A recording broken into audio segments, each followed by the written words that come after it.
adjuster tu kalau call, angkatlah. Yang kau sidai adjuster tu dah kenapa?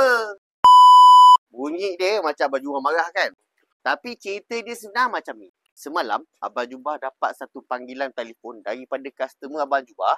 Dia memang buat tuntutan claim insurans dekat bengkel Abang Jubah.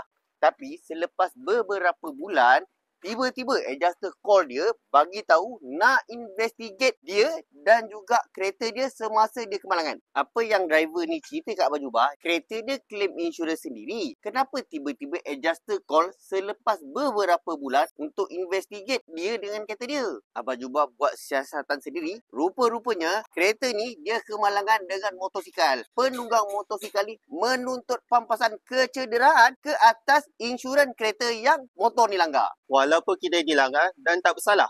Ya, walaupun kita dilanggar dan kita tak bersalah, penunggang motor tersebut berhak menuntut pampasan kecederaan ke atas insurans kita. Apa yang Abang Jubah boleh nasihatkan dekat sini, kalau korang ada pengalaman aksiden macam ni dengan penunggang motor dan adjuster call korang untuk buat investigate ataupun untuk ambil statement, korang bagilah kerjasama yang penuh kepada adjuster tersebut. Macam biasa, korang kat luar sana pengguna insurans etika, Takaful Malaysia, Takaful Ikhlas. Kalau tak ada panel nak hantar kereta korang untuk proses tuntutan insurans, boleh datang ke bengkel Abang Jubah, pakar tuntutan insurans kemalangan anda. Jumpakan next video. Assalamualaikum.